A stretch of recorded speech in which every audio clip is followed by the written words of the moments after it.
ವೀಕ್ಷಕರೇ, ಅಮರ ಸಂದೇಶ ನ್ಯೂಸ್ಗೆ ಸ್ವಾಗತ. ತುಮಕೂರಿನ ಶ್ರೀನಗರದ ಸಿದ್ಧಗಂಗಾ ಮಠ ರಸ್ತೆಯ 12ನೇ ಕ್ರಾಸ್ನಲ್ಲಿ ಸದ್ಭಾವನಾ ಫೌಂಡೇಶನ್ ಉದ್ಘಾಟನೆ ಹಾಗೂ ರಕ್ತದಾನ ಶಿಬಿರ ಕಾರ್ಯಕ್ರಮವನ್ನು ಜನವರಿ 27ರ ಶನಿವಾರ ಹಮ್ಮಿಕೊಂಡಿದ್ದರು.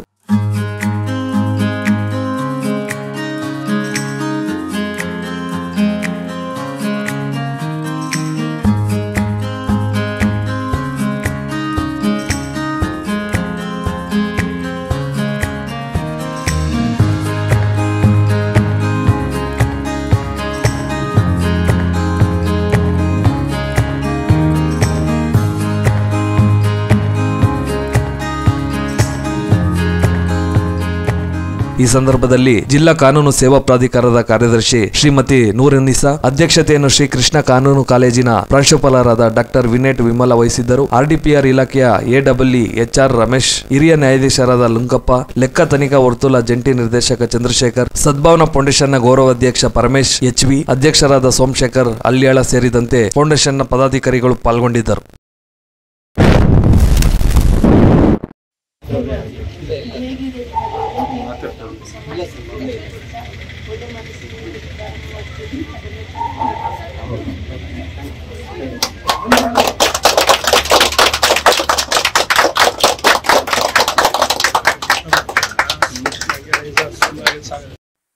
ಏನಾದರೂ ಸಹಾಯ ಮಾಡಬೇಕು ಎಂಬ ಹಂಬಲ ಆ ಯುವತಿಯರಲ್ಲಿರುವುದನ್ನು ನಾನು ಕಂಡಿದ್ದೇನೆ. ಬಹುಶಃ ಅವರ ಎಲ್ಲ ಏಕ ಮನಸ್ಸಿನವರು ಮತ್ತು ಒಳ್ಳೆಯ ಮನಸ್ಸಿನವರು ಎಲ್ಲ ಇವತ್ತು ಜೊತೆಗೂಡಿದ್ದಾರೆ. ಸಮಾಜಕ್ಕೆ ತಮ್ಮದೇ ಕೊಡುಗೆಯನ್ನು ಕೊಡಬೇಕು ಎಂಬ ಒಂದು ನಿಟ್ಟಿನಲ್ಲಿ ಇವತ್ತು ಕಾರ್ಯಪ್ರವೃತ್ತರಾಗಿ ಅವರ ಒಂದು ಮೊದಲ ಹೆಜ್ಜೆ ಹೇಳ್ಬೋದು. ಇವತ್ತು ಮೊದಲ ಹೆಜ್ಜೆಯಾಗಿ ಒಂದು ಫೌಂಡೇಶನ್ ನಾವು ಅವರ ಒಂದು ಸಹಕಾರದಿಂದ ಇವತ್ತು ಪ್ರಾರಂಭ ಆಗಿದೆ. ನಾವೆಲ್ಲರೂ ಅವರಿಗೆ ಸಂಪೂರ್ಣ ಸಹಕಾರ ಕೊಡಬೇಕು. ಇವತ್ತು ನಾವೆಲ್ಲ ನೋಡ್ತೀವಿ, ನಾವೆಲ್ಲರೂ ಇವತ್ತು ಪದವೀಧರರಾಗಿದ್ದೇವೆ, ಡಬಲ್ ಡಿಗ್ರಿ ಪಡಿತೇವೆ, ಆರ್ಥಿಕವಾಗಿ ಸಬಲೀಕರಣ ಹೊಂದಿದ್ದೇವೆ, ಅಭಿವೃದ್ಧಿಯತ್ತ ನಾವು ದಾಪುಗಾಲು ಹಾಕ್ತಿದ್ದೀವಿ, ನಮ್ಮೆಲ್ಲರ ಜೀವನ ಮಟ್ಟ ಎತ್ತರಿಸಿದೆ. ಆದರೆ ಎಲ್ಲೋ ಒಂದು ಕಡೆ ನಾವು ಏನು ಮಾಡ್ತೀವಿ, ನಮ್ಮಲ್ಲಿ ಮಾನವೀಯ ಮೌಲ್ಯಗಳು ಕಮ್ಮಿ ಆಗ್ತಾ ಇದೆ.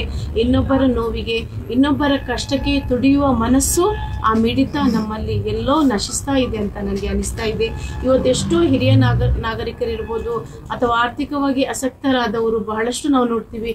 ಬೆಳಿಗ್ಗಾದಲ್ಲಿ ಅವರು ತಹಶೀಲ್ದಾರ್ ಕಚೇರಿ ಇರ್ಬೋದು, ಪೊಲೀಸ್ ಠಾಣೆ ಇರ್ಬೋದು, ಕೋರ್ಟ್ಗಳಲ್ಲಿ ಅಥವಾ AC ಕೋರ್ಟಿಗೆ ಅಲಿಯುವುದೇ ಅವ್ರದ್ದು ಕೆಲಸ ಆಗಿರುತ್ತೆ.